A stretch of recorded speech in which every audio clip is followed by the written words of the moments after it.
Hello, this is your host, KBM, host of This is Africa. Today's date is Saturday, 1 August 2020. We'll be right back after a short intro.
Welcome back, everybody. This is KBM, your host of This is Africa.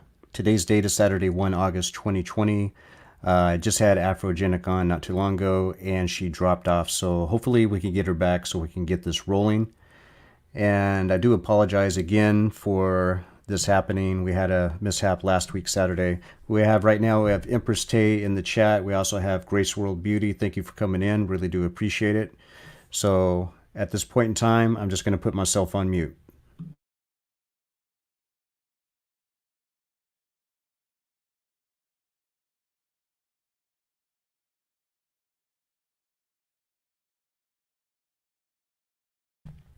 Okay, we have her in here, so I'm going to bring her on here in just a moment. And without further ado, let's go ahead and introduce Afrogenic. Thank you for being here. It's a pleasure. Okay. So, Afrogenic, how are you doing today? I'm good. I'm doing fine. Okay. And how's Nigeria? We thank God Nigeria is fine. It's not beyond what we can handle. So we thank God for everything. Okay. So basically, I just did this short introduction. I'm glad you're able to make it back in, and I really do appreciate you taking your time to be here with us today. I got some questions for you today that based on your experience, I think it's not just really for content creators, but you do have a big subscriber base on your Afrogenic channel of over 25,000 subscribers. Congratulations to you for that. Thank you. It's been God all the way. You're welcome. So my real first question for you is, who is Afrogenic? Afrogenic is a Nigerian girl, a Nigerian woman, a Nigerian lady, depending on how you see her, and a content creator. And aside being a content creator, I am first a singer who is into classical singing. I was trained to sing classically, and and a musicologist. And somewhere in between my hustle, being a musicologist and a content creator, I I got myself into digital marketing, and so far it's been good. And aside from that, I am a mother, a wife, a mother of 4 kids. What else do you need to know about me? I'm in my 40s. What else? I think that's just basically who I am. My father is from the Yoruba tribe of Nigeria, and my mother is from the riverine, the Port Harcourt. So I am a mixed breed, so to say. So a mixed breed of a Westerner and Southerner. So the South and the East coming together to form the who I am. Okay. So I hope that makes sense. It does. It does. So you told me in the backstage you did, I think only two, but you did a little bit of Nollywood. Can you tell us a little bit about that? Ah, yes, at some point, because while I was studying music, I had a couple of courses that I took because my department is theater art and music. That's the department where I graduated from, where I got my music major from. So somewhere in between, I got into double major music and theater. So when I got into music and theater, in the process of you studying theater and music, definitely you'll be getting roles, practical roles, backstage, wakapas. There is a role we call wakapas. So I got into a couple of movies, but in Nigeria, being an actress in Nigeria is not so very easy, especially for a married woman, because you have the kids to mind, you have the family responsibility, and being in the theater in Nigeria means you have to travel a lot to different locations, which is not really easy when you have kids. So it's one of the reasons why I really haven't been practicing acting. If you were to practice acting, what is it about Nollywood that when you did a couple movies, what is it that you actually liked about that industry? The fact that you have a platform where you can showcase your talent and the whole world would see it. It's one great thing why I like the Nollywood. And aside from that, the Nigerian movie industry being one of the largest in the world, because they get to promote our content, like it's the most the high with the highest production of movies, you know. So it's an opportunity for a whole lot of people to jump right in and be a part of it. With your own money, you can be a producer of your own movie. That's one of the things that I actually like about it. So if you have the money, you just pay people to come up and tell your story in a movie. So that's one big thing that I actually like about it. So for me, I think it's a very big industry that is even yet to hit it big.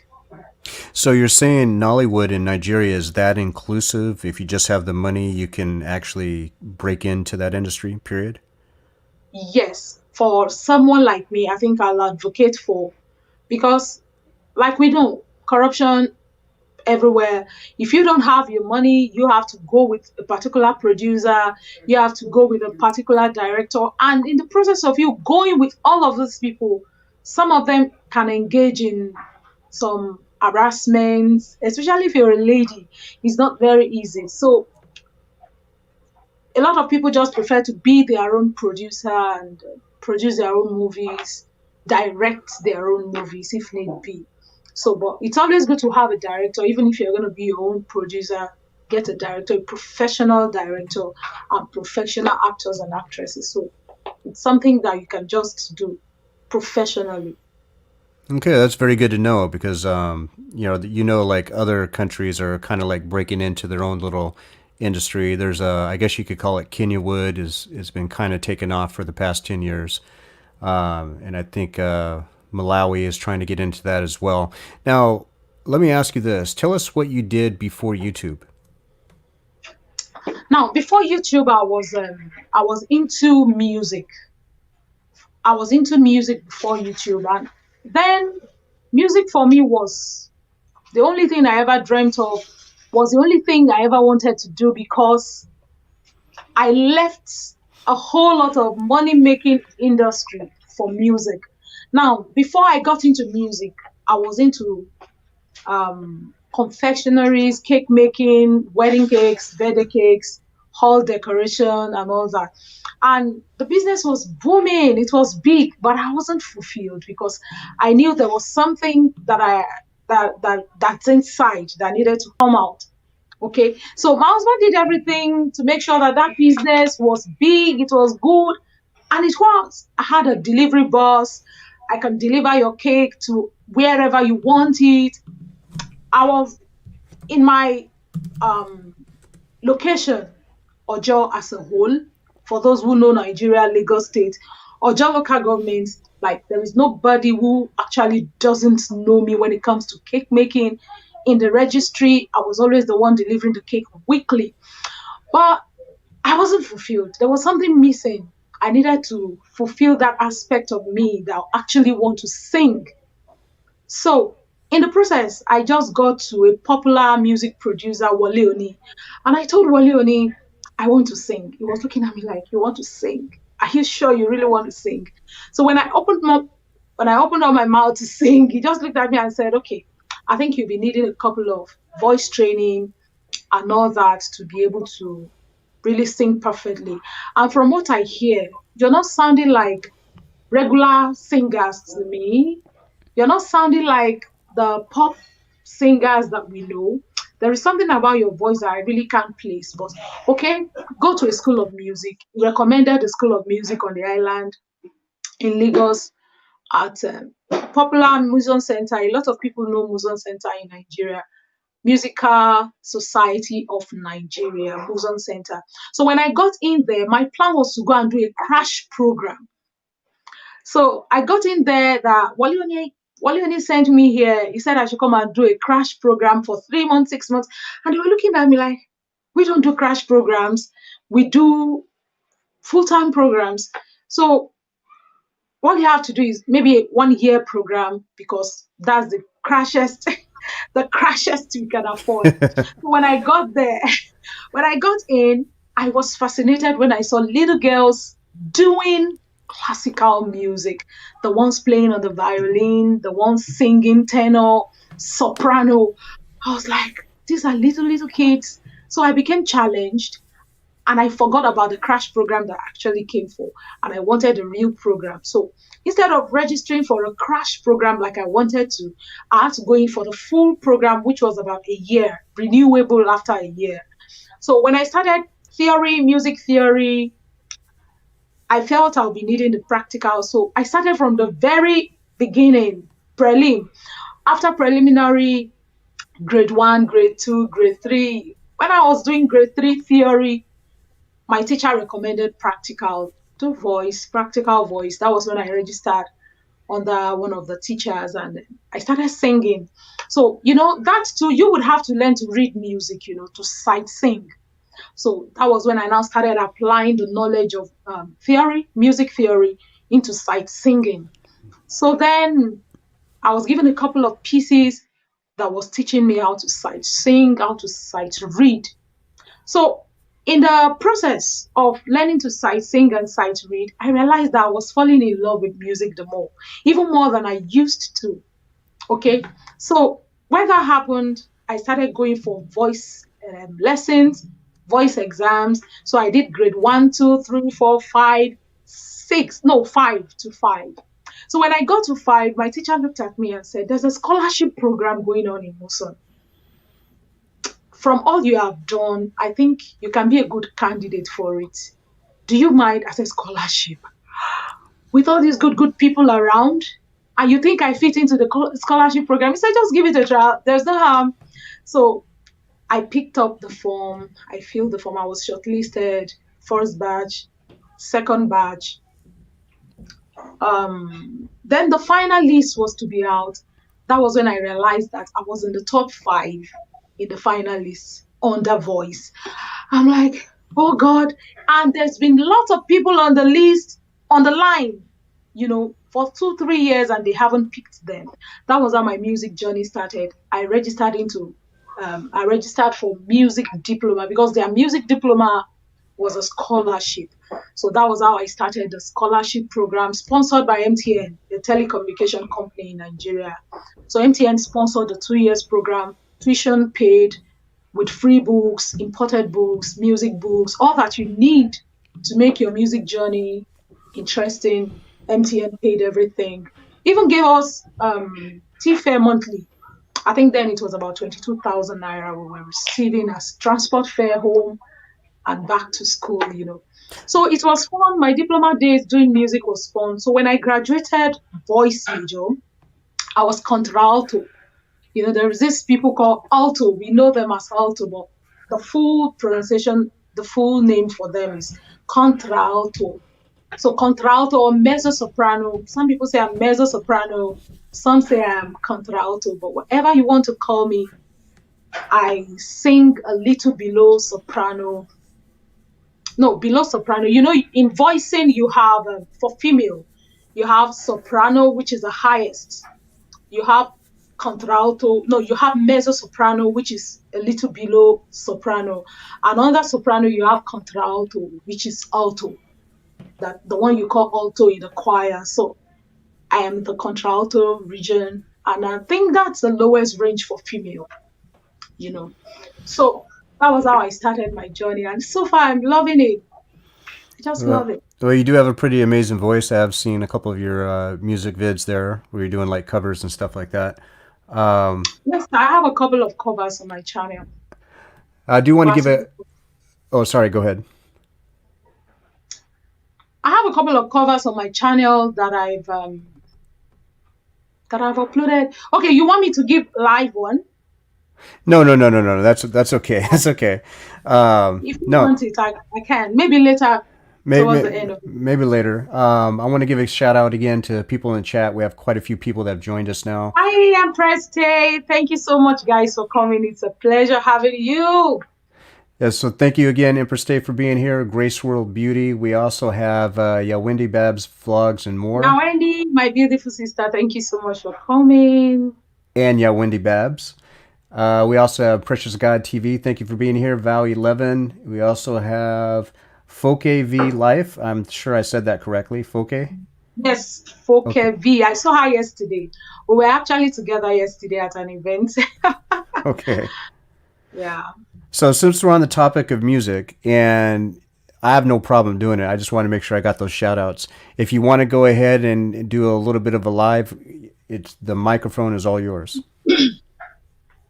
Okay, but I actually fear copyright for you, Oh, no. If it's copyright, let's hold off on that. Unless you have something, originally from Nigeria or something, I don't know, that nobody's picked up on. Okay.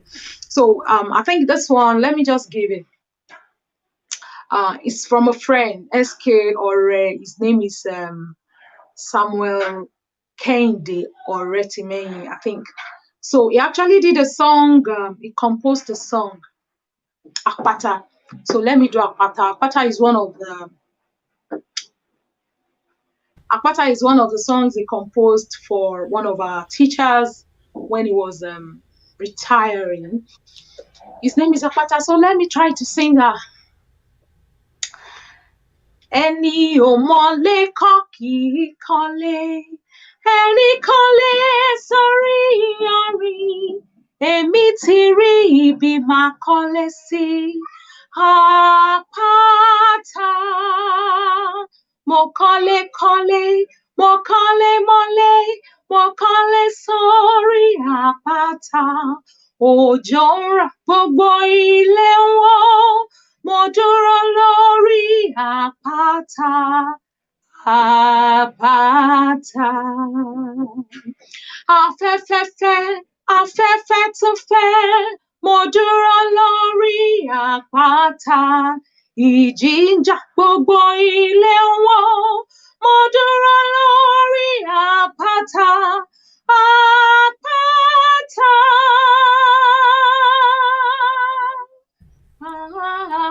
Àpáta mi o, àpáta, àpáta, àpáta ayérayé, àpáta mi o, àpáta, àpáta. Àpáta ayérayé,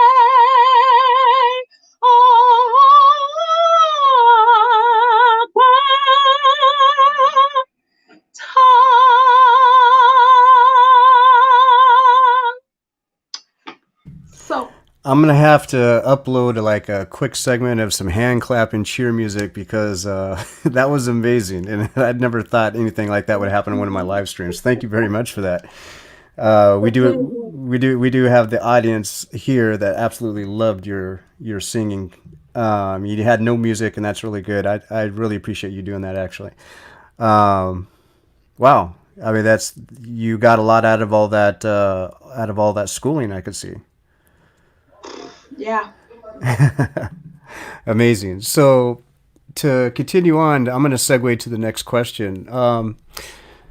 So you already told us what you did before YouTube. When did you start YouTube? Well, on YouTube, I've been here for like 4 years, but I started this channel, Afrogenic, has been on for like 4 years, but I started uploading videos. The very first video I uploaded was August. I think I'll be 2 years this month. Yes, I'll be 2 years this month. I started uploading videos August 2 years ago. Yes, so this channel is about 2 years old. So I've been on YouTube for like 4 years, but I started uploading video. I started getting the morale to upload video 2 years ago. So I was just studying, understudying people, and Okay, so you got the morale a couple years ago. So basically, that actually is kind of like my next question. Like, what did you get in? Why did you get into the business of YouTube?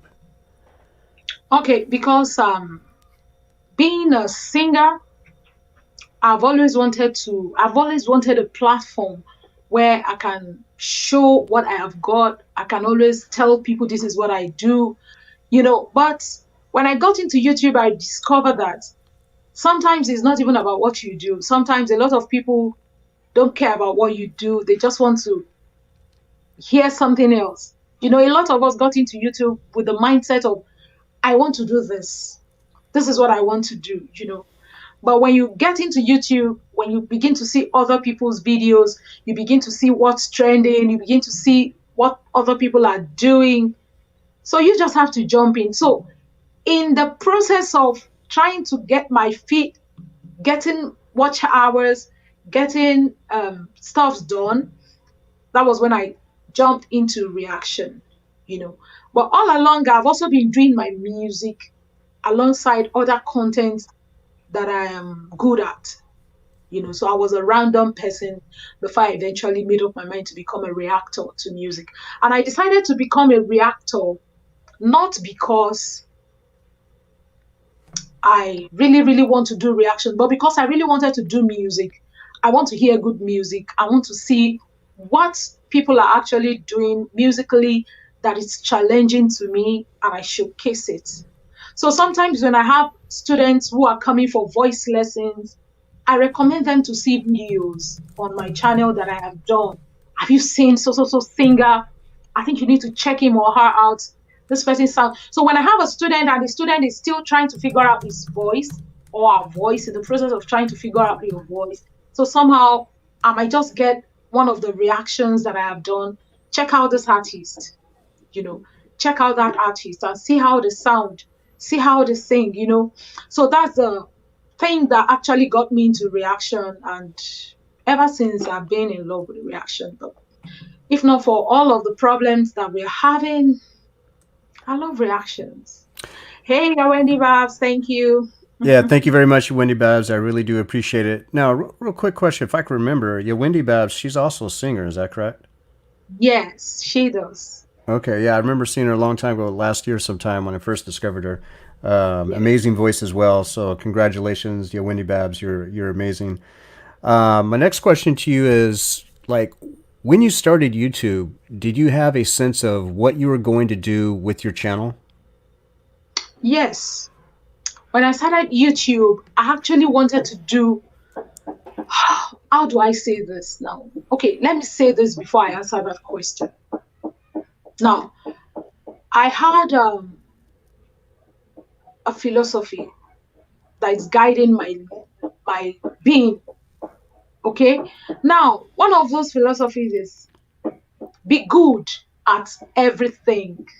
Okay, no, have an idea of everything and know some. Okay, no, know something about everything and know everything about something.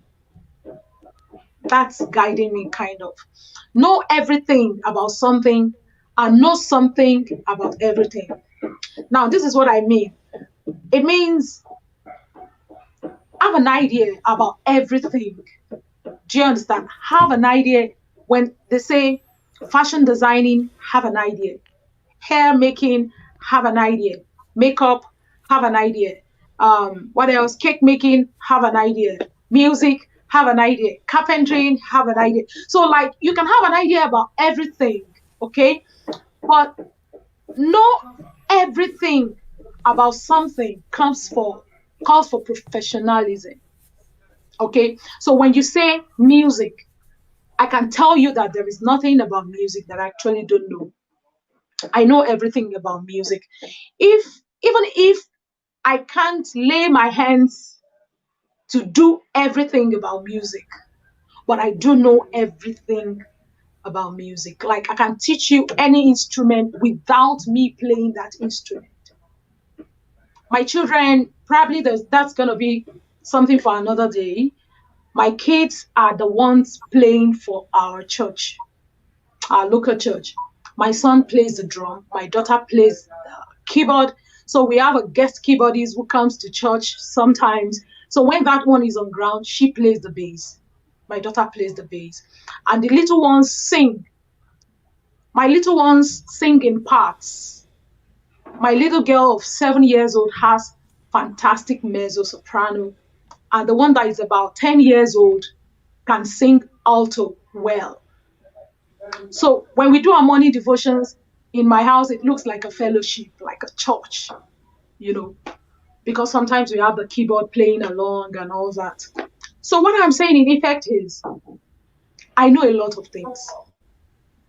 Someone just told me this morning when I was trying to ask them to make a request for video, she told me to do a tutorial of my makeup, how I do my makeup. I'm like, God, I have always been avoiding doing makeup on my channel, but someone is actually requesting for it now. So I really don't have a choice. I have to do it because I asked them to request a video. So when I started my channel, I wanted it to be an avenue where I can actually display all of the things that I know. I know a couple of things about natural health. I know a couple of things about makeup. I know a couple of things about hair making. I made a dress I'm wearing.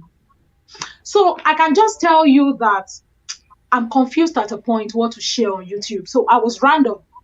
When I started Afrogenic, I was random. I was just posting. A couple of people, I said I was going to do a reaction to my first video because my first video, you would think is a herbalist. Yes, because it was actually herbalist kind of thing, because you had to show herbs how to make some concoction and what it works for. And it's actually been working for people. A lot of people who use those things came back and told me it's actually working. But because it's YouTube, I'm being careful about it. That was when I now stopped that, and I'm like, God, I really need something that works. You uh, understand? Because I do. YouTube can come for you when you begin to teach people concoction on your channel, and you know. But the truth is, these are herbs, natural therapy that works for us here. We use them here. Sometimes we don't do drugs. Sometimes, even with my kids. Right now, I was just telling my daughter to get me some leaves, some fruits, and I combine them with omi ogi. I don't know what omi ogi is in English. If you're a Yoruba person and you know what omidu is, please tell me what it is in English. Omidu is that the water you get from when you want to make pap. You know pap. So when you are done making your pap, when the pap is set, there is a kind of water not so clear above the pap. So when you see that, you can throw it away. But we don't throw it away because it contains a whole lot of carb and iron. So some of us just feel okay because it stayed for some days, 2, 3 days. So it's sour in nature. So it calms the bitterness of whatever you cook that with. So no matter how bitter that is, it calms it. So we use that water to make this leaf, to cook it.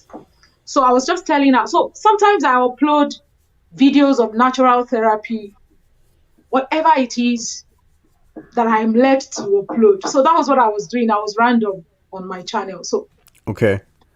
Let me shout out a couple more people in the chat. We got a super chat from African New TV. Thank you for coming in. We also got a super hey chat. Baba, thank you so much for coming. We also have Shameless Mamina. Thank you very much as well for your super chat. I also like to Thank shout out you. names of we got Combatant Magian. We've got More Wealth TV. Let's see, somebody else came in Oh, too. We have thank you so much, people. Food Delight is here. Thank you for being here as well. Oh, Mama, thank you. We have Sizzle's Diaries. Thank you for coming in from Namibia. Thank you And for yeah, coming. yeah. Thank you everybody. Thank you everybody for being here. I really do appreciate it. We also have Grace Betty just came in. Thank you for being here as well. So I did watch one of your videos the other day. I'm not sure if it's the one you were referring to just now, but you had a huge leaf in your hand, and I think you put vinegar or something in the water to kill the germs Yeah, or something as you were washing the leaves. Is that the video you're referring to? that should be one of them. Just one of them. Okay, you got more than one. Okay, okay. All right, so everybody definitely check her out. Now, I usually do this at the beginning, and I apologize. Let everybody know where they can find you. On social handle, Everything. okay. So you can actually find me on Instagram as Afrogenic with a QUEAFROGENIQUE. I'm on Instagram. I'm on Facebook as Afrogenic, like it's spelled on the channel Afrogenic on Facebook. And on LinkedIn, I'm Afrogenic as you see it here. On Pinterest, I am Afrogenic and Crafts. Afrogenic and Crafts on Pinterest. I am on what Tumblr? Is that Tumblr or Tumblr? I don't know what that platform is. Tumblr. I am a Tumblr. I'm Afrogenic. And what other platform? I'm in all the platforms as either Afrogenic or Afrogenic. On Twitter, I am Afrogenic, the way it is here. So you can find me on all the platforms. All the platforms. On Reddit. I am Afrogenic on Reddit too. Well, you're covering a lot of social medias there. You do more than most. Yeah. Okay, so I did put pretty much most of your information down in the description box already. So the ones that you named that are not there already, please send me that information later, and then I'll All right. include that with the others. All right. Okay, I do appreciate that. Now, to the next question, like where in Nigeria are you from and where are you now? Okay. I'm a Nigerian by birth, and I am from Oyo State. My father is from Oyo State, and my mother, like I said earlier, my mother is from River State, Port Harcourt. So, combination of Yoruba man and Calabari woman. So, I'm from Oyo State. I am married to a Lagosian, so apparently I'm from Lagos now. So I'm in Lagos from Lagos now. So Okay. And as a Nigerian content creator, do you find it hard to come up with content in your area or just in general? oh, that's a question, one big question. Like I as a content creator in Nigeria, it's not fun. Every other person would say YouTube for me is fun. It's fun. I don't know if I should say that. And I don't know if other content creators from Nigeria can proudly say they're having fun while filming. One of the reasons why it's not fun for me is because I love to vlog, open door, outdoor vlog. You can't vlog in Nigeria. Like vlogging in Nigeria is like you have to get a permit from the president. Really? That's how it is. You can't just take a camera to anywhere and do an open vlog. Either your camera gets destroyed, seized, or you yourself get beaten out of the environment because some public spaces, like you just take your family out, you're having a hangout, and you think you should vlog to post the way I see a lot of people do. You can't do it in Nigeria. How many Nigerians have you seen doing that? If you have seen a Nigerian living in Nigeria doing an open vlog, it's either with a phone and it's a hidden camera. This person must not know that you're filming in his or her space. That's how it is. So when you go to some places and you say you want to film, maybe going to the shopping mall and you think you should film, you can't. They won't allow you film those products. You can't film that I'm taking my audience out to the shopping mall. You take them there. When they get to the doorstep, you just drop them there because when you're coming back, you pick them up there again. They can't go in with you. So that's one of the challenges you have in Nigeria. Another challenge that you have is when you don't have a car of your own and you think you should vlog, just like you do sometimes on your channel, that you just want to vlog your travel. Except you have your own private car, you can vlog your travel. But if you don't have your own car, you're going by public space, by public bus. Trust me, it's not going to be fun. Either your camera gets snatched by the big boys on the highway, or your phone gets snatched. So that's another one. Then another thing is you doing indoor vlog.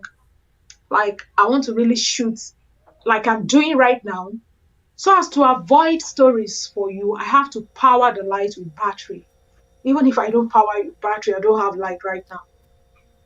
And the daylight is gradually going down.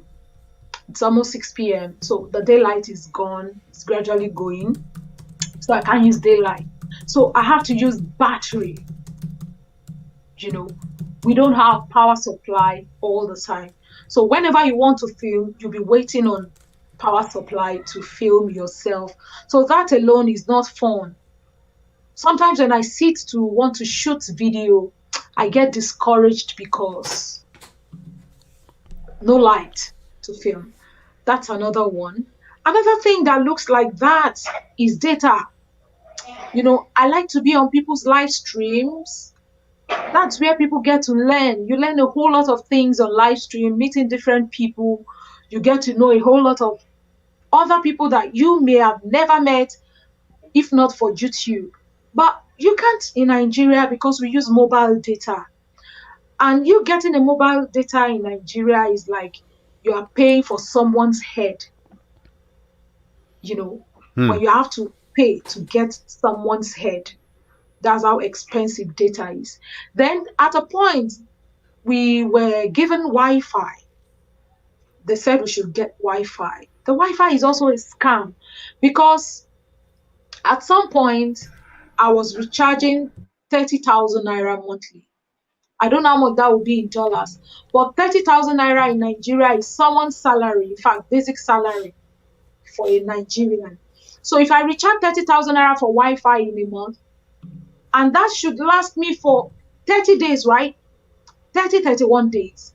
But the Wi-Fi that I recharge for 30,000 naira, I can't even use that for 20 days. Sometimes 15 days, sometimes 16 days. I have to get another one. I don't know if you understand. That's a lot of money. Yeah, it It's a is. lot of money, 30,000 naira. 1 naira to $1 now is about 460 naira. $1 to 1 naira is 460 naira. So imagine you getting 30,000 naira data. So I try to imagine it. That's someone's salary for the month.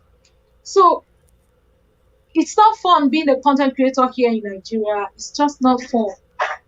So, but I don't know if someone has something else to say that content creation in Nigeria is fun. But for me, it's not. But one just have to keep working. Imagine you investing 30,000 naira every month, and how much are you gaining from this channel every month? You should be making more than 30,000 naira. If I spend 30,000 naira to keep me on YouTube every month, I should be making more than 30,000 naira. But in a case where you are not even making up to 10,000 naira in a month on YouTube, you're not in business. Right, I understand that. Now, kind of going back a little bit on the question. Now, when you say you really can't be out in the public vlogging, are you familiar with the Nigerian Tayo films? Or Teo? Okay. Tayo, yes. Tayo, I know. Okay, so it's like, do you think he's getting a permit to go to all these different places and, vlogging and Now, droning?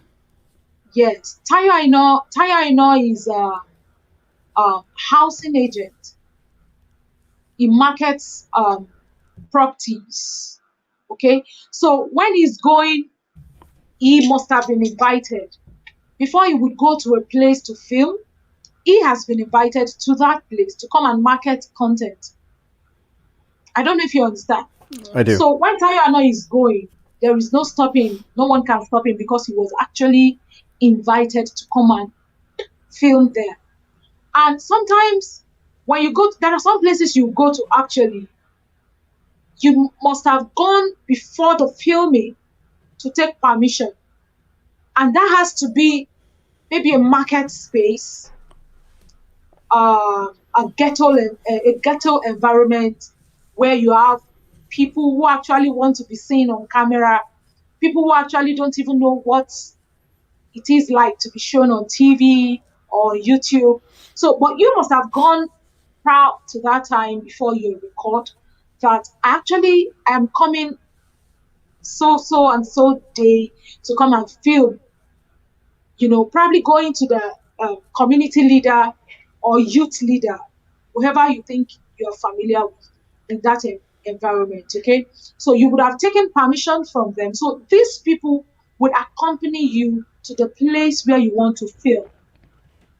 Okay, so that's how it is. It's either you're filming a house, like in Tayo Aina's case, either you're filming a house, a land space, a land or whatever with a drone, and or places where no one can actually claim possession of. In fact, there was a time the Lagos State government put stickers everywhere. You don't have right to film this place without permission. It was just pasted all over the places at some free spaces where you can actually film how Lagos looks. And now I want to look at why that is. Because a lot of them have collected money from our government to repair those places. Like I see a bad road and I want to film the bad road. Someone can just come and harass me and collect my camera, smash it to the ground, or take it away. I can't say anything because the sticker is right there. You don't have permission to film this place. You can't film. The reason is because some of them fear that when you record those places, you put it on a national TV, and when you do, the government is going to know that the money they actually collected to repair those places, you didn't do them. So everyone is trying to protect his territory. So that's the reason why no one can give you the same thing with the supermarkets. There are a lot of inferior products in the market. So they don't want you to film them. So the original owner of the copyright, whatever, don't see them and they begin to feel, oh, you're creating the inferior copy of this product. So you can get sued for it or something. So everyone is being protective. That's how they say it. They're being protective. But I really don't know why that is. So a lot of people don't have access to all of those. And I'm sure Tayo Aino can tell you if you have the opportunity to uh, get into your program. I'm sure he can tell you categorically that it's not fun vlogging in Nigeria. I'm sure he would have loved to do more than he's doing right now, but he has no right. Yeah, I have kind of thought of that myself. Like, I know the videos that he puts together, there's definitely a creation value that takes time, but also at the same time, because when he was in Kenya, he did quite a few videos in a short period of time, which seemed to outweigh what he does in the span of same at the same time in Nigeria. So I was wondering about that.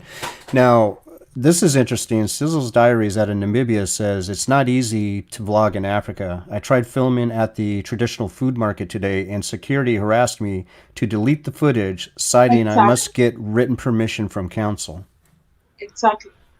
That's how it is here too. Now, there's quite a few Nigerian and even visitors to Nigeria. I forget the name of the bay, but you have to take a boat to get there. It's where a lot of people hang out on the beach, and there's a lot of people filming there. Is that like an open space for vlogging? Do you know? It is. So that's a safe space. Yes, beach. Okay, You're okay. on your own. Everyone who goes to the beach is just going there to have fun. Some would even want to show on your video if you ask them to. So, like the beach is a public space, and then it's an open stuff. So I don't think anyone can disturb you.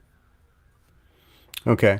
So more into to the vlogging thing. So my next question for you is I've noticed that you have not done many vlogging videos, and why is that?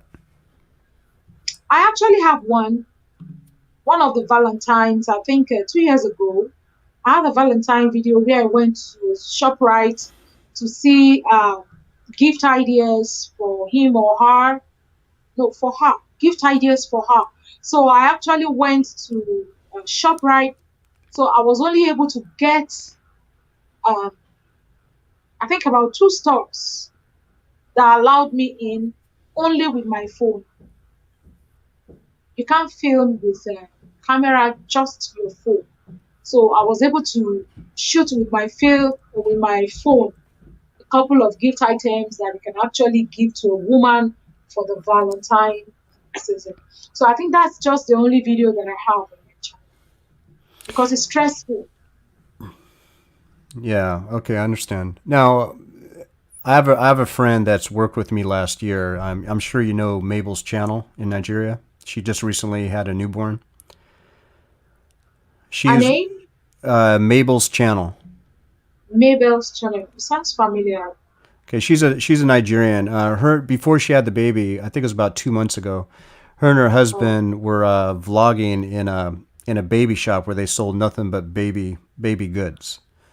And but she was like moving around. She did it for a long time, but she was like moving around kind of like fast. So I wasn't sure if she had permission or if she was just like sneaking it all. But it was quite a bit. It's probably like 10 minutes of footage. So didn't look like there was that many people in the shop. no, there are times um you can get away with it if no one sees you actually. If you have a way of filming without them knowing that you're actually filming. But I don't think it's really possible to film without them knowing. Hmm. You know, I don't Okay. think it's possible. And actually, I think I noticed if it was that video or another video, but I think I actually noticed that particular store had security cameras, so I'm pretty sure they knew what she was doing. Or Yes. either that, she probably got permission ahead of time. But yeah, that's interesting. I did not know, but I was kind of wondering about Teo and the way he was making his videos, and the time he releases videos for Nigeria was kind of like slow. So yeah, I get that now. I also want to say thank you for Stella Matrix TV. She just came in. We also have somebody else that came in, Easy 101 Entertainment. Thank you for being here. We also have Nelson Jordan. Um, Thank you for being here as well. Okay, so my next question is, when did you start making reaction videos and why? okay, I started making reaction videos, I think a week after my monetization. I got monetized December last year, December 1st. Yes, December 1st last year. And a week after that, I've been thinking of making reaction video. Then a week after monetization, I started. And one of the reasons I started, I said earlier, I actually want a situation where I can refer my students to uh, my videos to check out a particular artist and see what these artists are doing, how they're doing what they're doing. So it's the reason why my reaction videos are a little bit different. Okay. And if you have watched a couple of my reaction videos, you see I mentioned some terms. And when I try to analyze the singer, I try to use the term that the singer is using. Like you hear, you say piano forte, crescendo, decrescendo, you know, all of those terms are musical terms. Only music people would understand. And when I try to explain them to my students and I try to relate, like for instance, we are working on a particular technique. So if you're working on a technique with a student and this person is still not getting it, so the best place to go is to go to those videos that we have done reactions on, and you just click out that particular place where we have that technique used by a singer. So the person just picks it up from there. Sometimes it's easy to teach people with examples. You know, when you try to teach people with examples and they're not getting it, so you refer them to another example. So that will make it stick. You understand? So that was what I was doing. It's one of the reasons why I started reaction videos. And so far, I don't think I have regret, except that they don't monetize all the time. Yes, but I like it. Okay, okay. I'm going to shout out a couple more people. We got Sis G Official that just came in. We also have Lily Ogini that came in. Arena TL, thank you all for being here. Do appreciate your presence. Thank It you is guys for coming. very welcome. My next question for you is, are you going to start making more vlogging videos? Simple question. After everything you just told us, are you going to start making more vlogging videos? I don't think so. Now, let me tell you what it is like to make vlog. It means you have to travel to the location. Wherever you want to vlog, you have to travel. When I mean travel, I know what I am saying. Our roads are not good in Nigeria. So you going from one spot to another to a typical Nigerian looks like you're traveling. So you going to a particular place to vlog, it's a whole lot of stress. Then getting there, seeking for permission or going earlier before the day of vlog, seeking for permission, it's a whole lot. So the time you use to make an open vlog, it's a lot of time that would have been enough for you to make like 2, 3 videos. So for me, I maybe I should agree to the term lazy vlogger because I just don't see. Instead, I'm saying it officially on this channel. I might just incorporate my theatrical um, gift into film and make a video. I think that makes more sense. Instead of you going to places where you don't have permission to vlog and you're asking for permission like 1 hour, 2 hours, and they give you the condition that you have to use your phone, just your phone. You can't use your camera. So Okay. for me, I think it's better. I'm gonna answer this question real quick for SysG officials. She's asking me how I got the moving text at the bottom. So when you're in StreamYard, you go to banners, okay, and then you create a banner. There's a little option to tick. It says scroll across the bottom ticker. And to be honest with you, I'm paying for StreamYard, so I don't know if that's on the free version. I don't know if you're paying, but you just have to tick that option and you're good to go. Okay, so my next question for you is, have you ever considered house tours in your area, or how about restaurant reviews? Even at restaurants. Mm, Now, a couple of days ago, I took my kids out, and they just felt they shouldn't eat dinner in my house. So they wanted to eat dinner out. So I took them out. And I actually wanted to take my audience along. I wanted to do a live video, from the restaurant where we went to eat. But when I got in there, the music was so loud that if I do a stream, I wouldn't say a word. You won't hear me. There won't be interactions because you can't hear me. You just won't hear me. So another challenge that we have in Nigeria is noise. We make a lot of noise. Now, if you checked when we started this video till now, you will see a lot of difference when it comes to the environmental background noise. Okay, where I'm filming from now was becoming hot, so they had to put on the generator, so you hear the generator sound at the back. I don't know if you I can got hear that. I got a suggestion for you on that, because when I started doing YouTube a long time ago, the apartment building that I lived in, I couldn't get good network. I had to go to a coffee shop down the street. The problem was is they're playing background music in the coffee shop, so therefore those videos were no good. But what you could do is you could still do that, and then when you could take that footage home, you can narrate over it. Oh, okay. So that would be an option for you, because a lot of people are doing that Oh, because exactly what you just described. okay. Okay. So my next So I next think I'll consider that. yeah. So I mean, how do you feel about like doing house tours, because those seem to be extremely popular. Nigeria has some amazing apartments, amazing houses, and I'm sure you can strike up a deal with people that, hey, you can get free. You don't have, I won't charge you anything, but you can get free exposure on your Airbnb or what have you. Have you ever thought about doing stuff like that? I really haven't, but maybe just as you're saying, maybe I'll just try out something like that.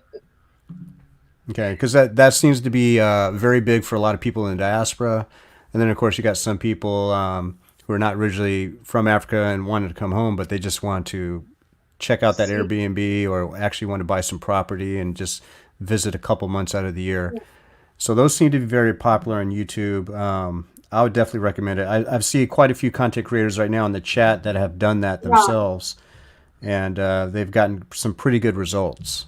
And you're such a great presenter. I can't see you not doing it. If that's any thank you. consolation, you're welcome. So my next question for you now is, on a global scale, what audience are you trying to reach? Is it the Nigerian community or a wider range of communities? Um,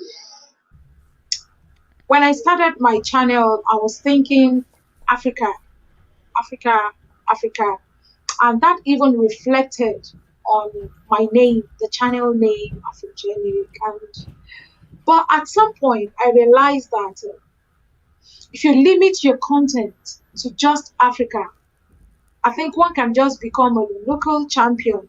But even if you use your platform, you use the African platform, like Africa, how about Africa to the world, you know, showing off Africa, you know. So that's what I was thinking. I think this started a couple of weeks ago, and I've been thinking, how do I showcase some African stuff, some African values, culture, traditions, things that we actually do in Africa. But when I think about that, another thing limits me, and that's going to be my kind of religion. That it's a kind of limitation for me, because sometimes when I really want to promote some of our African cultures, but in a way you just begin to look like, I've done a video, I actually did a video, I didn't upload the video. I was in church editing the video with a friend. I have a friend who was a professional editor. So that was a video I was using to learn editing. Then I didn't know what editing was then. So my pastor just came by and saw that we were editing a video. He said, "Ah, you did this video?" Yes. And he just saw it and said, "But what's this?" You know, it was a kind of traditional wedding. All of this rites, all of these traditional rites during a wedding ceremony and all that. And he just looked at me and said, "This is unbiblical. So what are you promoting? You should be promoting Christ on your channel. How then are you promoting African culture?" So that gave me something in my head, and I'm like, okay. So meaning I have restrictions, I have limitations as a Christian. There is a limit to what I actually can post on my channel. But as much as I really love to show Africa to the world, I have restrictions, I have limitations. I have a couple of things I just can't do on my channel because I am Afrogenic, you know. So I just feel okay. So I have to do things with wisdom. I have constraints, I have limitations right now. But if you leave me that, let me express myself. The real Afrogenic wants to speak. I love to promote African culture. I love to show out the things that makes us African, you know. And those are the things that the Westerners, the Europeans, sorry, those are the things that they actually saw. Those are the things that actually attracted them to Africa. Okay? Those are the things that actually attracted them to Africa. And a couple of days, I stumbled on a video about Festac 77. It was an event, a great event that happened in Nigeria in 1977. And since Festac 77, Nigeria had never remained the same. The problem of Nigeria, let me not even say Nigeria, the problem of Africa became serious after Festac 77. If you haven't seen or read anything about Festac 77, maybe you should give it a try. Just check it out. Festac 77 was the largest event in Africa. It was held in Lagos, Nigeria, and some other locations, but majorly in Lagos, Nigeria. Until now, the landmark, the footprint of Festac 77, we still can see everywhere. It was a time when our major values, all of the things that makes us Nigeria, it was at that time they were taken away. So I was studying that documentary of Festac 77, and I became angry in my spirit, and I really wanted a whole lot of people to see. I'm ready to go back there, do the film. I know they would allow me, actually. There are some places they say allow bloggers. Okay, probably I should begin to look into those areas. You can still go to all of those places where you call museum, not museum, museums. Okay, so you can go to those places and you still can get people who are custodians of culture and tradition. They still can show you around. They still can show you, like I was at Freedom Park, All right. So I was at Freedom Park and I saw a couple of places where our world leaders, our Nigerian leaders, the freedom fighters, where they were being held hostage. I've been to Badagry as well, where we had a slave trade in Nigeria. The point of no return and all of those places, I've been there. So I think it's a place where we can actually vlog Those people wouldn't give you any kind of constraints. They are not going to give you any kind of restrictions. You can just go there and you flow. So these are things that our people should go back on, reflect on. I want my children to be a part of history, to understand. Let it not be someone else coming to tell you the history of Africa. Let it not be someone else coming to tell you the history of Nigeria. Let there be um, people on ground to tell our stories by ourselves.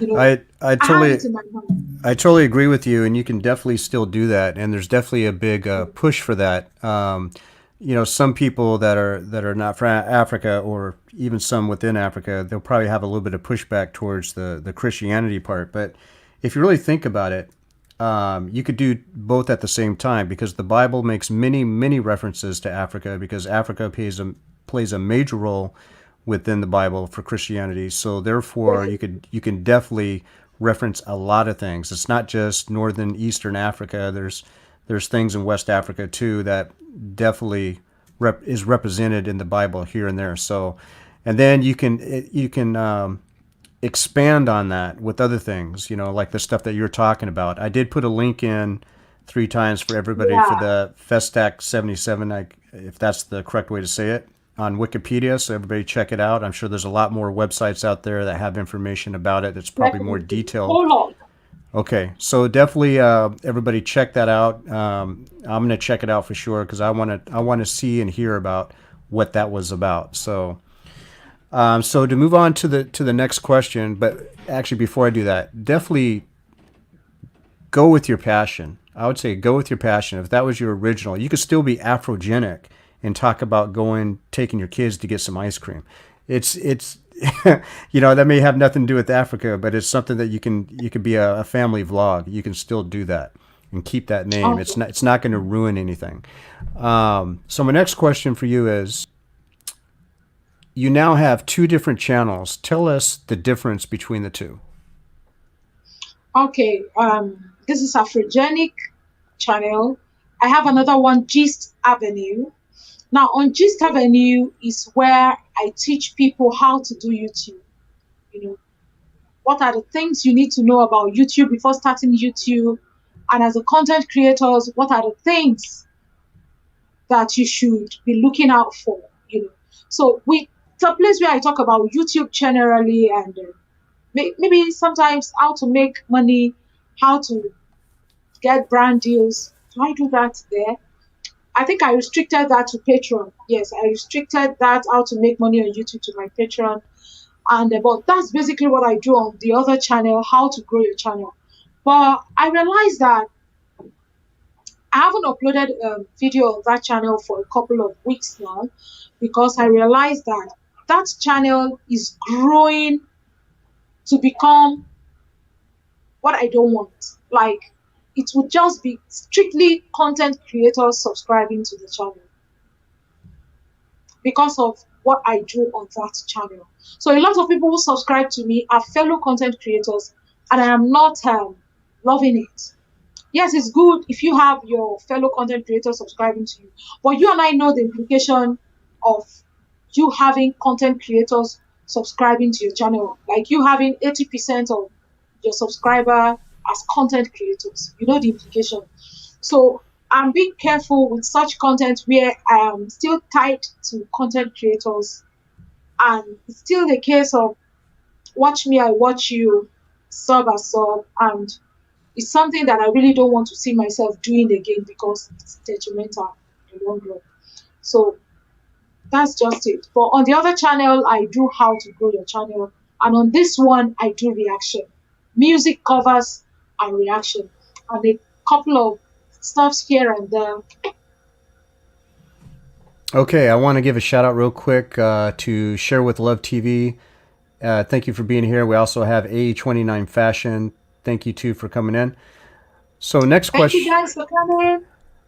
The next question is, do you ever meet up with other content creators in your area, and if so, at all? And if so, is it all about content creation when you hang out with them? I didn't get that question. Okay, I apologize for that.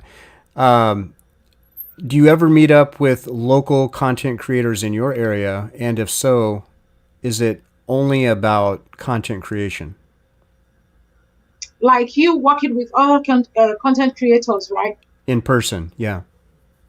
Um, I think I have only met two people so far since I started YouTube. Okay, no, three. And we've been able to work together aside from that. And I really don't know, but I hope to meet people and work with them. But so far, I haven't been able to um, link up with other people.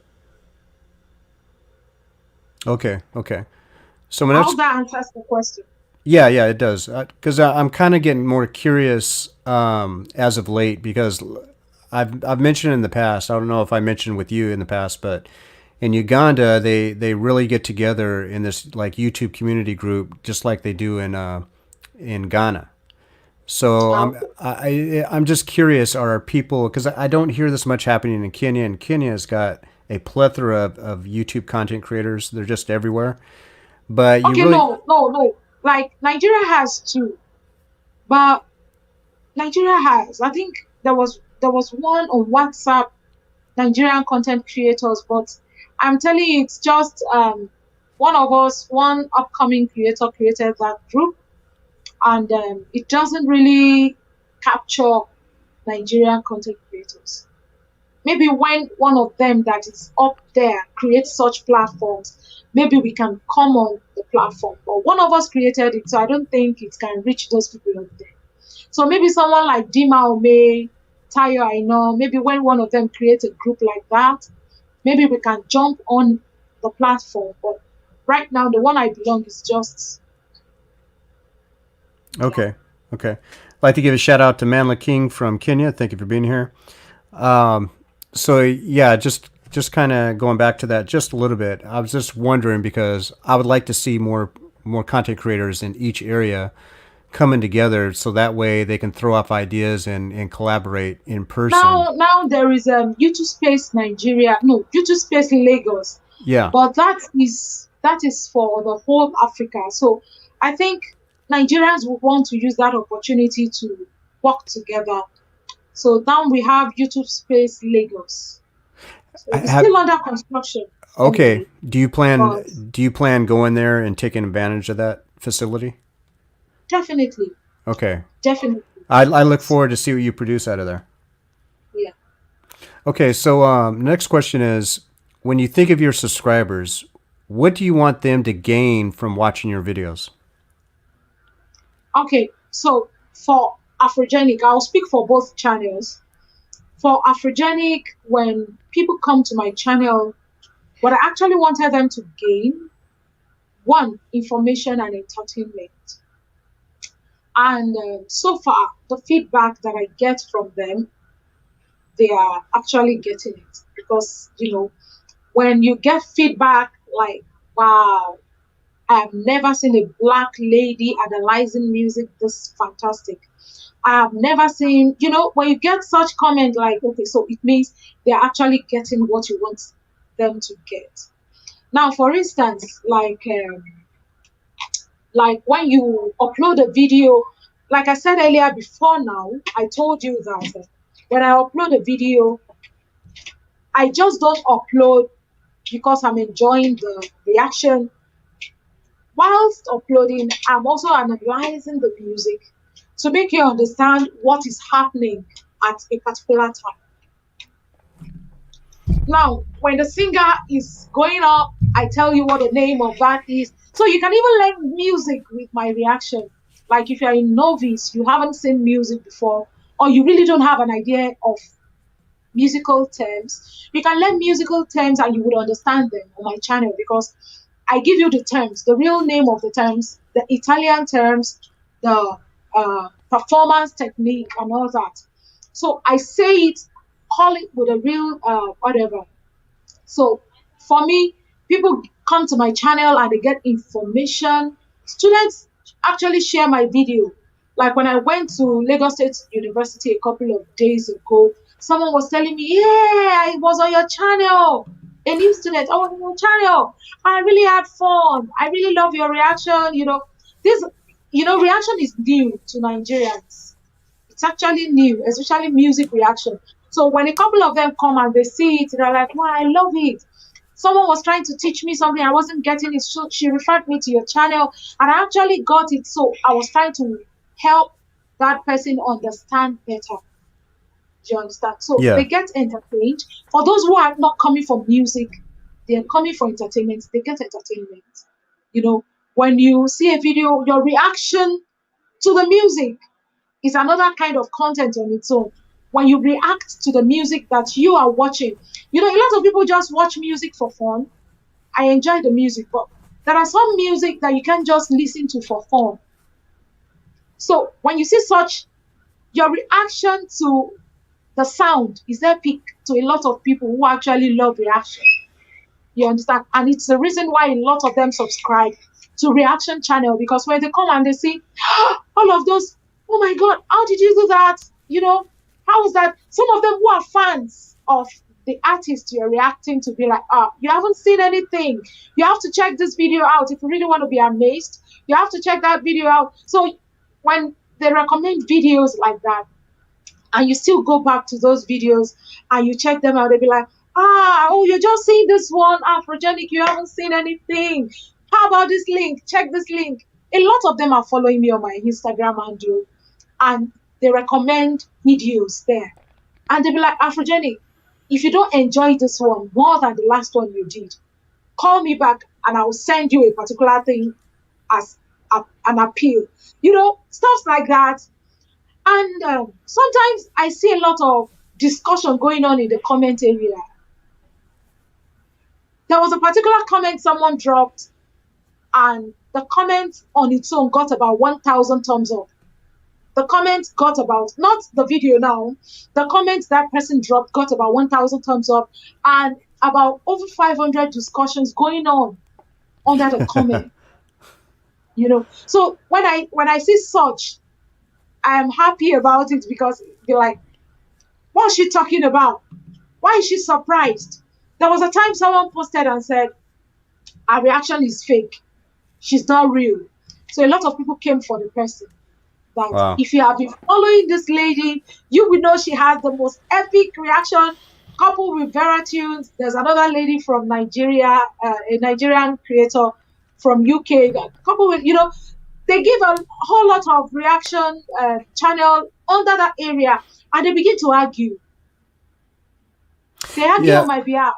I think reaction videos can either be very, very boring or very, very fun. It really depends on who's doing it and basically what they're getting out of it. Now, and what they're getting out of it can either make you feel good or it can make you feel bored. Now, Manly King says here, reaction is always fun than the real music because you get to see more than music, and that's very true. That's very true. Now, me personally, I probably don't have the courage to do a reaction video, but I've been thinking about it. Now, did you know that I've actually reacted to a couple of music and I wept like a baby? I don't know if you have seen those videos. I didn't. No, I'm sorry. I have about 4 videos on my channel. Unknowingly, I found myself weeping to the point when I have to reach out for the handkerchief or tissue. Oh, okay. I have actually reacted to such music that would touch your inner man, that would touch the deepest part of your soul. And you'll be like, this writer is talking about what I have been through. This writer is just talking to me. This writer is just, and, the one I did on Father's Day, I think it was, what's that her name now? Kelly Clarkson. Clarkson. Yeah. I wept when she was talking about Piece by Piece. I think that's the title of the music, Piece by Piece. I wept until I had no strength in me to weep. I'm telling you, I'm not kidding. I've done a couple of reactions and I had to weep. So, for me, reaction is fun. Now I'm gonna shout out a couple more people. I've been waiting a little bit to shout them out, but I'd like to say thank you for coming in, Mama Atlanta Queen TV. You're definitely one of them that came in, I think, before Manly King, so I apologize for that. We also have New Era TV. Thank you for being here as well. And I think I saw one more. I'm just scrolling up here a little bit. Okay, yeah, I think I got everybody right now. Oh, yeah, and of course, talks and more with Nancy. So I know I skipped her by accident. I apologize for that. Thank you. Thanks everybody for being here. We're getting a very good turnout, and I do see quite a few likes right now. We got 27 likes. Can we get the likes up to 30? If anybody hasn't clicked the thumbs up, go ahead and do that for me, please. It would get this video recommended. And this is Afrogenic. I mean, this is the amazing Afrogenic. If you all don't know, her Afrogenic channel has got over 25,000 subscribers right now, and it's only going to grow. She's already announced for those just coming in that she's going to be making changes to the channel. So be prepared for that, and make sure you rewind this video. So my next question for you is, what are some of the, okay, you talked about some, but let's really like focus on this. And because there's always going to be somebody coming in that maybe you're going to say one thing that they haven't faced in Africa, or somebody outside of Africa really doesn't understand. So what are some of the challenges when operating two channels? Challenges that I have as a content creator, or Yes. oh, Now okay, you're running two now instead of one. So what are all the challenges of running two channels? like I've mentioned a couple of them earlier, and I'm going to say them, just mention them. One of them is power supply. Power supply. Another is data, that I don't have Wi-Fi. I use mobile data for everything. Okay. You know, earlier I made mention of getting a Wi-Fi for 30,000 naira, and it doesn't last up to 15 days and it's finished. So it's called Wi-Fi. It should be unlimited. I should be able to use it until the end of the month, when you can ask me for another money. But these people, once it's 15, 16 day, they tell you already that you've exhausted your Wi-Fi. Another problem that I have right now is sound pollution, noise everywhere. When you want to vlog, there is no light, so you have to use the generator. Now I can barely hear you because the generator is on, so I have to strain my ears to hear what you're asking or saying. So that's another challenge. Then doing open vlog, like I said earlier, it's a no-go area because cameras are not allowed in some of those public spaces. And if you are going to be using camera for any reason, it has to be with a written permission from the community head, that you actually have permission to do an open vlog, except you go to some areas like the beach and maybe the museums and freedom centers and all that. Those are places you can freely vlog. Okay. And another challenge for me that I have is the fact that when you have worked so hard on your channel as a content creator from Nigeria, getting paid, it's a whole lot of issues in Nigeria. Like I said earlier, I have been monetized since December 1st. Till now, I haven't been paid because my address hasn't been verified. And I've applied like 3 times, but still my address hasn't been located. And this same address I used to order products online and I get them. But I don't know what the problem is with YouTube, why YouTube is finding it hard to locate my address. So there are a whole lot of challenges in Nigeria, why there are not too many content creators coming out from Nigeria. Not too many. Because when you consider the amount of money you're going to spend as a content creator, it's enough to give up on yourself, because you might just consider you may never earn the money back, or just do it for doing sake. So those are the challenges. Yeah, you definitely have to take a monetary loss at some things. I even spend money with my channel, believe it or not. And at my particular place of work, my particular place of work put everybody in this raffle to win a few different prizes. And I've never really won anything in my life. And then all of a sudden they pull my name out of the bucket and I won a 65-inch flat screen TV that I'm using right now for this live stream. So I was just like, oh, okay, okay. I didn't have to spend money on this because I was thinking about getting a bigger monitor, and then I won one. So, but I've, And did I mention that Nigeria doesn't have a super chat? yeah, well, no, you didn't mention that, but I am aware that a lot of Nigeria countries doesn't don't. have GoFundMe. So the only way and that I actually say I monetize my channel now is via Patreon. So I give shout out to my patrons. If you are here, shout out to all of my patrons. So those are the people who actually pay me monthly to keep up on my channel. So my patrons are the ones helping. And on the other channel too has membership. So membership on Gist Avenue and patrons on Afrogenic. So those are the ones keeping me going with monthly payments to help me keep up with data and all that. So So what I'm gonna do for you is I'm gonna go ahead and put in your Patreons for those who don't know that she has a Patreon account and are just finding that out. Uh, go over there. This is one way you can support her because, like right now, okay, she's having issues with YouTube verifying the address, and she's been monetized for well over 6 months now. So go ahead and go to her Patreon and sign up for there to get some exclusive content. There's the address right there.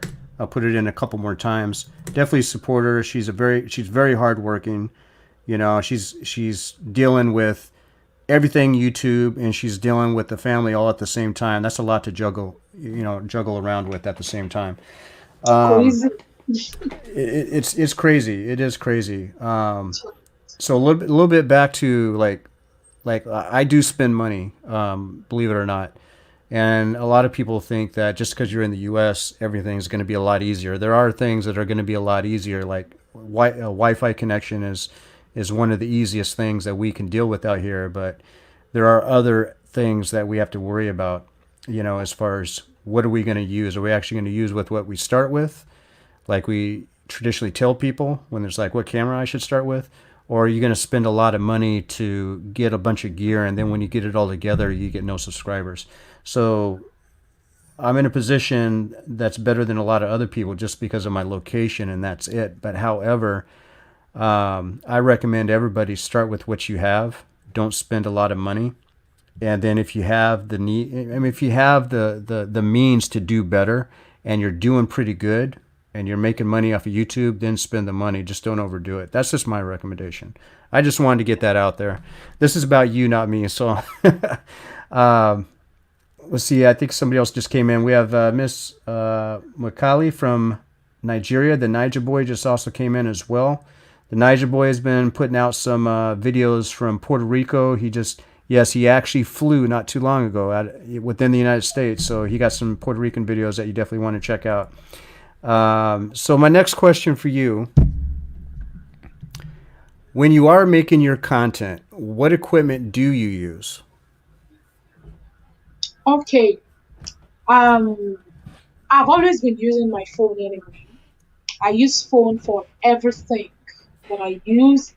Then initially when I started, I was using there is this LED light, the one that usually comes with camera that you can put slide at the top of your camera. It's about this size. So Okay. I got two of them. I was using them. One was canceling the shadow, while one was focusing on my face. So that was what I was using when I started. So as the channel grew, I realized that I needed to get myself a ring light. I needed a ring light. So I was just saying it on a live stream. In fact, I was on a live stream when one of the lights packed up. One of the light got spoiled. The one canceling the shadow. Because usually I don't like shadows when making videos. No matter how cheap my light is, I hate to see shadows. So I actually got those two, but one of them got spoiled on a live stream. while I was still looking for watch hours and all that. So when that happened, what happened? We can't see you clearly anymore. What's the problem? So I just told them. When I said it, one of them said, why not get a ring light? I said, ring light. Ring light is a fortune in Nigeria. I can afford it. So I'm like, how much is ring light? And I told them, okay, when is your birthday? And my birthday was just that month. Okay, I'm going to get you one. So that was how someone just got me a ring light, which is what I'm still using now. So I'm using a ring light now, powered with some big batteries. Let me show you that. All right, so this is the battery that powers the ring light. Like that. So two of this power the ring light just behind. When I don't have lights, I use the batteries. Well, when there is light, I connect it to electricity. Okay. And another thing that I would say I use when filming, not live streaming now. When I am filming, I use reflector. Reflector helps me minimize the light, So the remaining lights that is still working, one of those camera lights, I use it with a reflector to bounce the ray back on my face, to give my face a kind of filter on my phone camera. So a lot of people still don't believe I use my phone for filming. So I have noticed your set where you're sitting and stuff like that. They do look very professional as far as the lighting, and I've commented to that myself on many occasion actually. Yeah. So I use my phone. But one thing I would invest on is getting good gadgets, which I'm really working on. Okay, I'm really working on getting some good gadgets, getting a good camera. As much as I really hunger for camera, I don't want anyhow camera. I want a good digital camera, and not just that.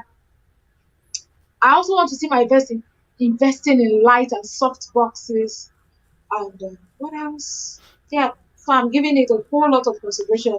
So I have a comment on the screen by Talk Some More. Afro, you can get super chat from Nigeria, but you can't super chat like me. There is a way to it. No, I actually get super chat and I super chat people. I super chat people and I also get, yes. So I get super chats, but I'm just saying it that there are a whole lot of the benefits that Nigerians don't have access to. So Okay, all right. So my next question is, have you ever had a copyright strike, and if so, what was it for? don't even talk about that. I just finished one. Well, I just you have to give us the information. Whatever that song was, tell us to stay away from it. actually not a song. So Okay. funny. And I got a strike from a trendy video. There is this video about Ugandan girl in the Philippines. The video was so trending, and I was following the love story, and I really enjoyed it. It was in episodes, so I decided to upload my version of the story. Every other person got away with it, but Afrogenic got struck with Oh, wow. this big Okay. time. So I served that for 3 months, I think. 3 months. So, but I was just careful that period because I know that Niger boy, wow, all right. That's so I got so I was so careful because I understood that if I get another strike, that could be dangerous for me. So I Hmm. was careful not to get a copyright at all at that point. So I was uploading sparingly, and that was it. So until the strike was over, because if you have 3 months strike and before the 3 months elapses, you get another one, you're going to go 9 months. And if you get another one before the 9 months expires, your channel is gone. Yeah. You don't want Yes. all So that I was hard work to go careful away. about I was careful about that. So now the 3 months is over, my channel is free. No more strike on my channel. So Okay, so my next question, when Afrogenic gets up in the morning, what motivates her to continue as a content creator? did I hear that? Okay, so when Afrogenic gets up in the morning, talking about you, Mhm. what motivates you to continue as a content creator? Like, what is your day like as a content creator on a day-to-day basis? Before now, and I'll tell you what I mean. Before now, when I wake up in the morning, okay, let's say Monday morning, okay, that's the beginning of the week, right? So when I wake up on a normal Monday morning, I wake up like 5:30 a.m. If the kids are going to school, yes, quickly before the lockdown, the kids are all gone to school by 7 a.m. And after 7 a.m., I get ready and I hit the studio. Okay, so Mondays for me as a content creator is my recording days. I record as many videos as possible. Sometimes I record to 10 videos, 15 videos on Monday. And now these are videos I would upload throughout the week. Now when I'm filming, the only thing, yes, the only thing I do is change my dress, probably change my hairstyle, maybe like I'm flinging this now, I can wrap it, just do something different. And sometimes maybe touch the lipstick, change the eyeshadow to make it look different. So the video doesn't carry the same dress, the same look. So I use Mondays for my videos to record my videos. So when I hit the studio by what time? Let's say 7:30. By 12, I would have made like 10 videos, 10, 12 videos. So I upload those videos throughout the week. Okay. So what I do once I'm done editing, so I upload video every day, like on my channel. Sometimes I upload 2 videos daily because I'll tell you why I upload a lot of videos sometimes daily. I have a lot of subscribers from different places and for different reasons they are following you. So sometimes why you shouldn't go random on your channel. Even with my reactions, I am going random with reactions. The reason is I discovered that the Filipinos are becoming hostile. And like, so I have to do just Filipinos music and all that. So I wanted subscribers from other regions. So I decided to do Japanese music. I decided to do American music. I decided to do other regions, aside from the Philippines. So when I started making these videos, I started getting subscribers from, you understand, Yeah. from all of those Different regions. countries. Yeah. So when I started getting subscribers from those regions, those ones give me messages. You understand? And when they give me messages, they be like, Afrogenic, you haven't done a video of our person. Like, you haven't uploaded a video for us. So I just knew I was in for a big deal because you just can't face the Philippines alone. So when you're done uploading for the Philippines, you have to upload for the Japanese, you have to upload for the Americans. These are people who have subscribed to your channel because you have done a reaction of someone they know. Do you understand? Right. So you have to start making content for those people. So that's the reason why sometimes I upload 3 videos daily, depending on how. Okay. So when I record those videos, I make sure I record every region that I have. The top 5 countries where I'm being watched: the Philippines, America, Japan, I think yes, UK, and one top country again. So these are places that I'm being watched. Okay, so I try to upload videos for them. So it's not really easy. So sometimes when I upload for the Philippines in a day and they come to see that the video I uploaded is for the Philippines, not for the Japanese, they'll be like, when are you uploading for us? So I upload according to their time. Do you understand? So I Right. upload Right. That's according to very their important. time, and that's what I do. So I use Mondays for recording when I wake up in the morning. I manage to upload maybe 3 videos on Monday when I'm done editing. On Tuesday, I edit 3 videos, maybe 2 sometimes. I upload. Wednesday, edit 2, upload. So this is basically what my week looks like. And still in between, I find time to record for Gist Avenue because what I do there is quite different. So maybe when I am done editing some of those videos, I hit the studio again to make sure that I have content on Gist Avenue and to keep that up too.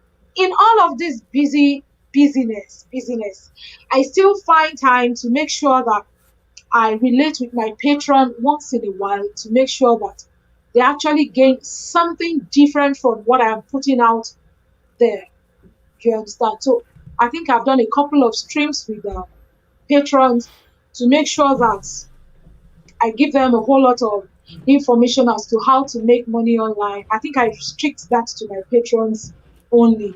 So if I get any information on new places where they can make money aside from AdSense, so I quickly throw it in my Patreon account. So I upload for Patreon, upload for Gist Avenue, upload for Afrogenic. So it's a Okay. whole lot of content creation week. Okay. So Until now, you remember I said before now, until now, because for about 3 weeks now, I actually stayed off YouTube. Like, I'm just getting a whole lot of some funny vibes that are not encouraging. I just feel with all the things happening on YouTube, I should take a break. I just felt I should take a break so as to re-strategize. Maybe that would help. So Okay, so before I get into my next question, we already got a couple questions in the chat. So Nancy is asking, and it's right there on the screen.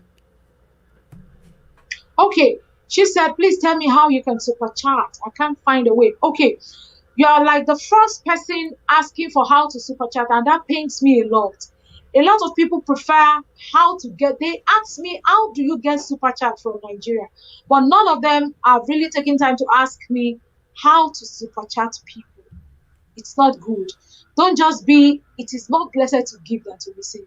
So as you're getting, still learn to be giving. A lot of people like, Afrogenic, you're from Nigeria, don't super chat me.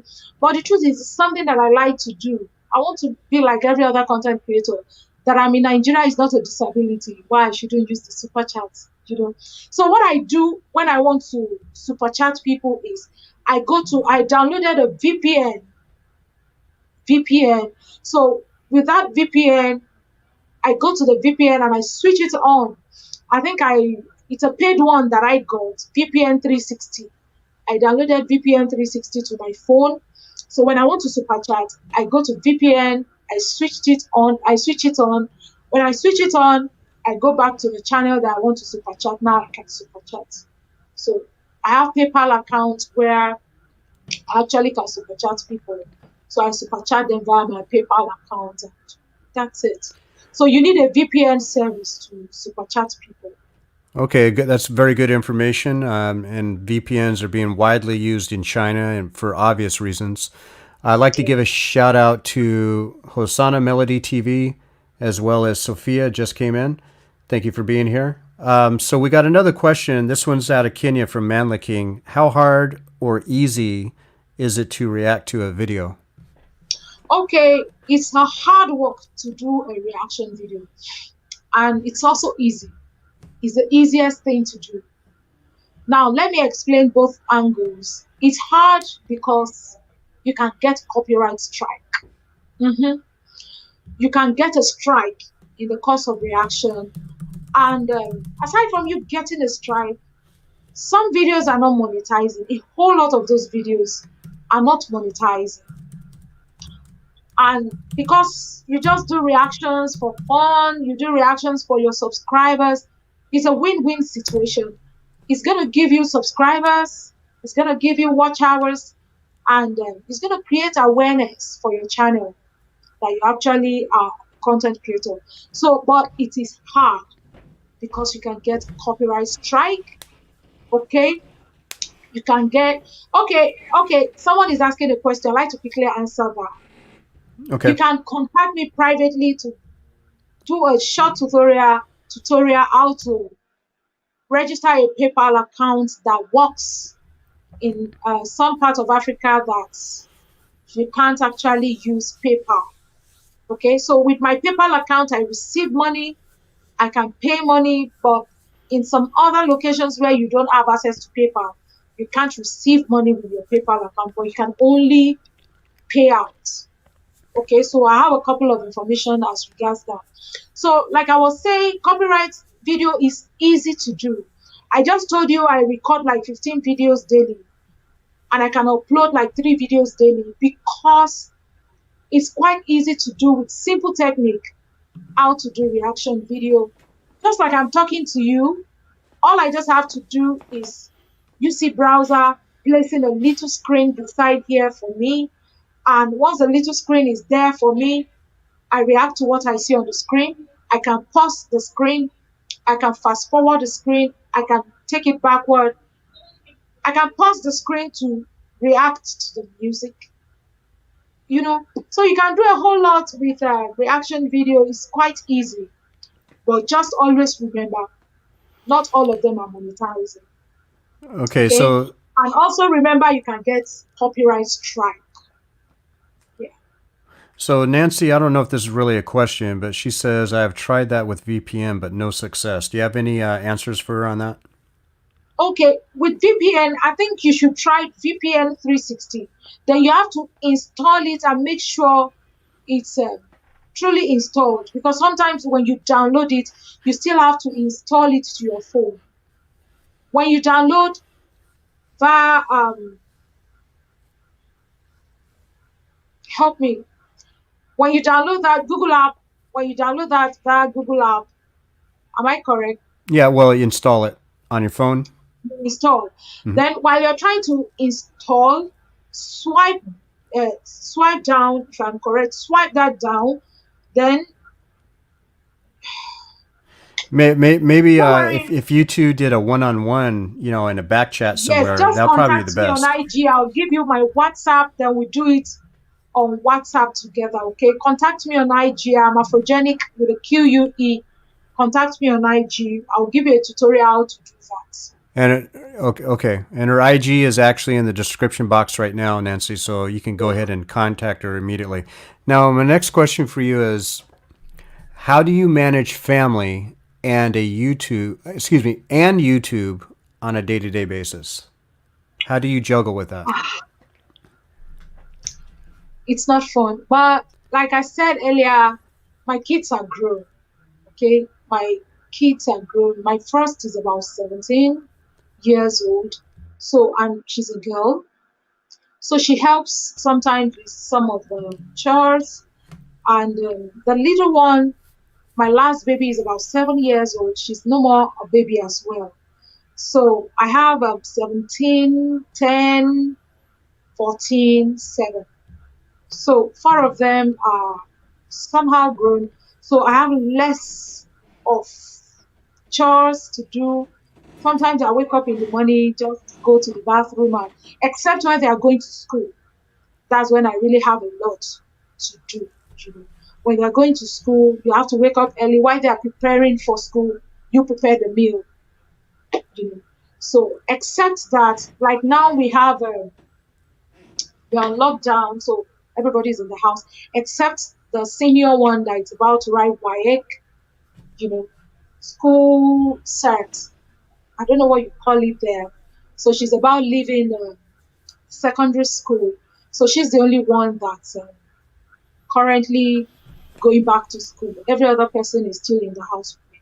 So when I tell them mommy is about to fail, and you could even hear it in the background, they go, shh, mommy's in the studio, shh, mommy's in the studio.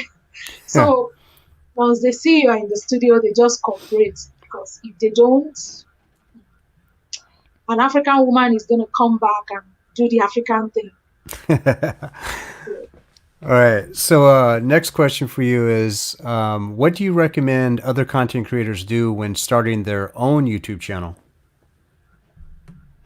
Ooh, that's a lot. It's a big question. It's a very broad question. Yeah.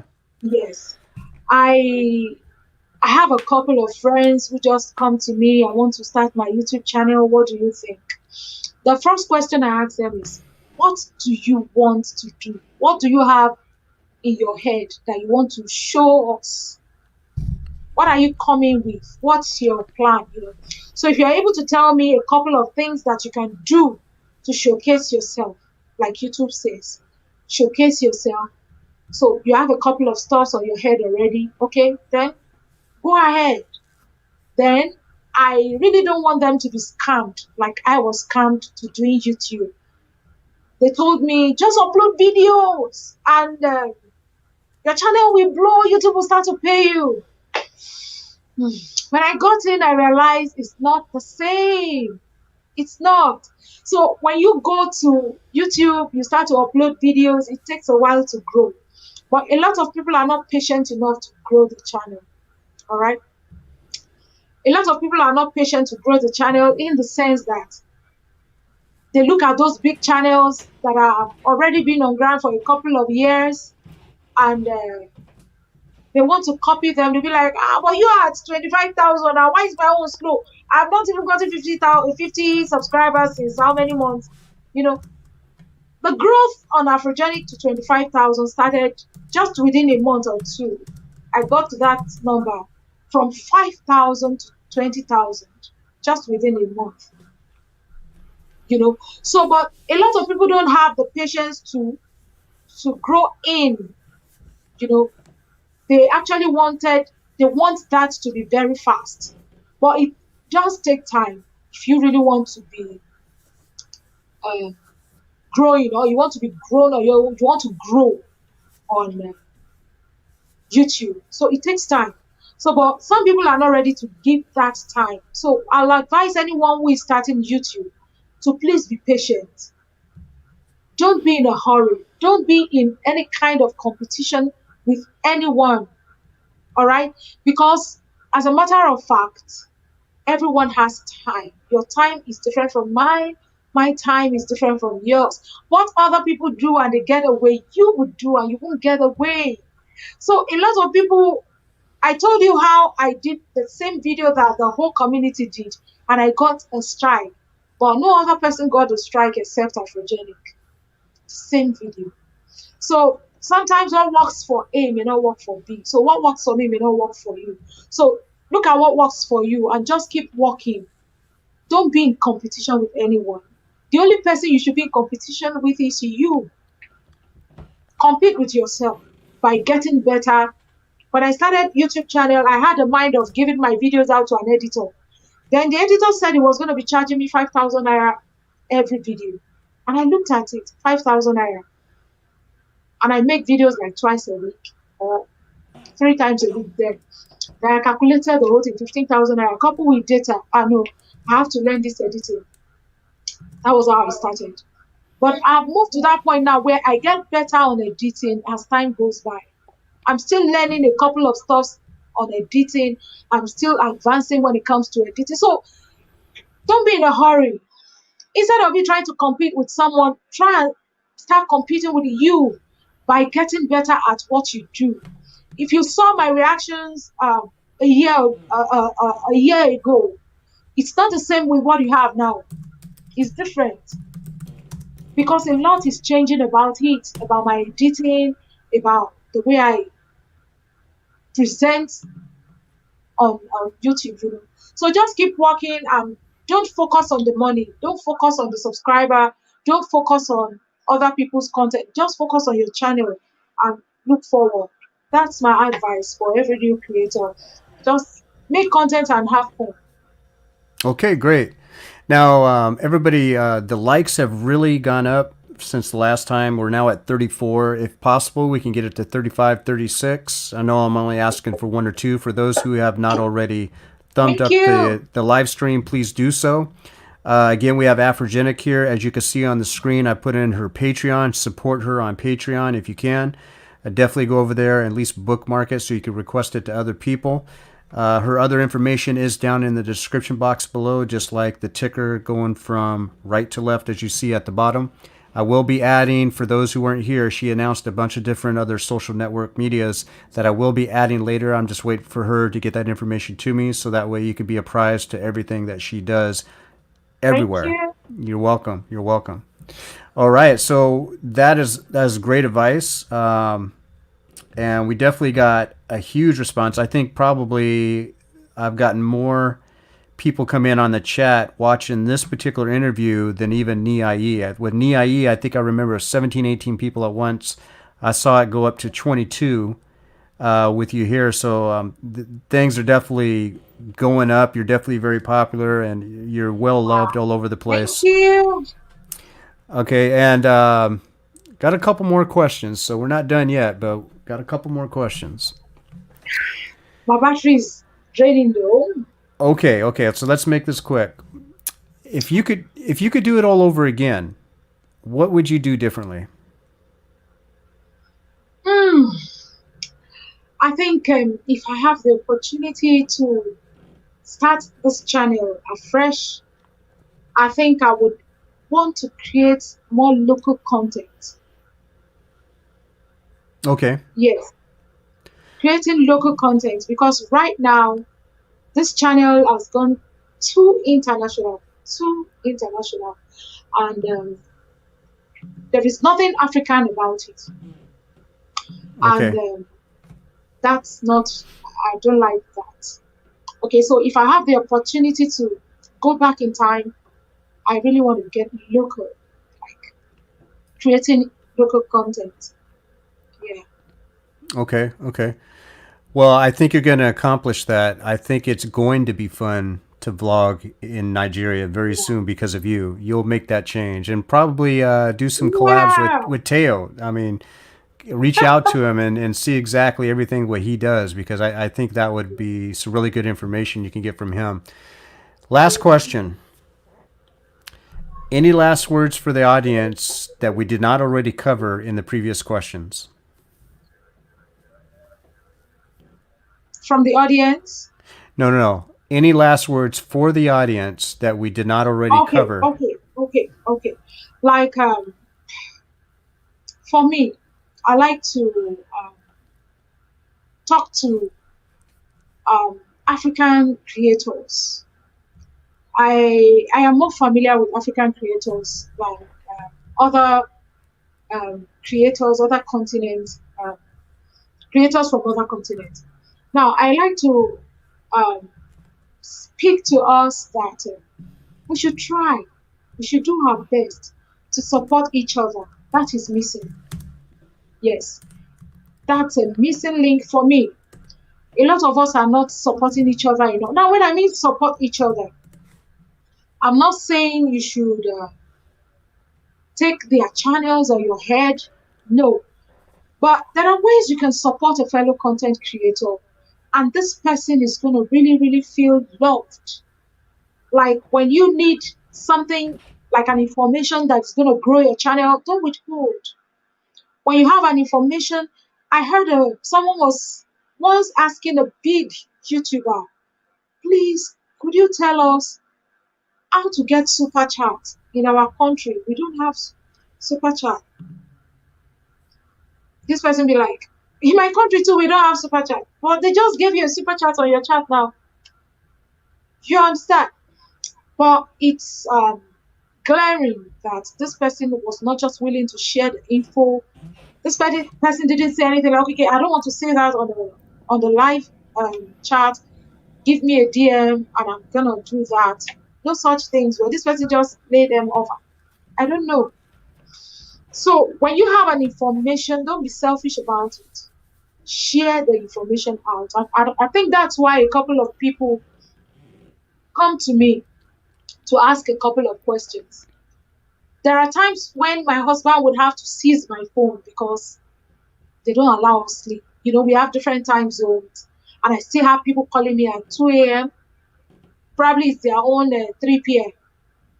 You know, so I still have people calling at 2 a.m. forgetting that I'm in Nigeria. I'm supposed to be sleeping, and my husband will just look at the phone and just switch it off Hmm. because they just won't allow us sleep. You know. So, but the truth is, there will never be a time when people call me and I don't pick their calls. Even at midnight, I pick calls. Sometimes I sneak out of the room to pick people's calls because I know for someone, or I just tell them, please chat me. best chat. So please don't withhold information. If you have information that is going to help someone, say it. Another thing that I really want to beg African community content creators is forget the beefing. I don't know what the beef is for. For a content creator to come out and say, I'm the highest paid African YouTuber, good, congratulations. And a lot of people be like, how much is he earning that we won't hear? So beefing has started. Before you know what's happening, there is strife all over the place. And when there is strife, there is definitely going to be against and for. You will definitely have fans for the against, and you will have fans for those that are for. So before you know what's happening is one camp against another. And you begin to see issues flying around YouTube. This person said this person said that. It's always happening in the African community. I don't know why that is like that. So please, whatever you're making on your channel is for you. Good for you. Go ahead and don't come and show it off. And when you want to grow your channel, there are ways you can grow your channel, not by pulling people down. I see that a lot. Someone will just make a video and shout you out, in a video, and this person is not giving you a proper shout out. This person is calling you out on YouTube for whatever reason, I don't know. But before you know what's happening, a lot of people rush to the video, creating a kind of traffic. And before you know what's happening, this person is getting attention, and the other person would want to do a responsorial video. And before you know what's happening, there is call and response like in music. And the saga is just all over the place. So I want to beg African content creators, let's work with peace. Let's work in peace. And let's work for peace. You understand? YouTube is just a platform. I heard my daughter is on TikTok. She was just telling me that they want to delete TikTok for whatever reason. It's the same thing with YouTube. It can go anytime, but our relationship would remain. Please, I beg us, let's do our best to make sure that we stick together as sisters and brothers. Let there be no problem amongst us. So I think that's my advice. Okay, thank you very much on that. And one more time, let everybody know where they can find you. Yes, I am on Instagram as Afrogenic with a QUEAFROGENIQUE. I am on Twitter as Afrogenic, like it is spelled here. I am on Facebook as it is spelled here, Afrogenic. I am on LinkedIn as it is spelled here. I am on Reddit like it is spelled here. I am on Pinterest as Afrogenic and Crafts. I am on Tumblr as Afrogenic. So whatever platform that you are, I am there. So thank you. Thank you. You're welcome, and thank you very much for being here. Again, this is KBM, Kenyan by Marriage, the host of This is Africa. This is Saturday, 1 August 2020. And on that note, everybody, we are out. Thank you so much, everyone, for coming. Bye. Thank you.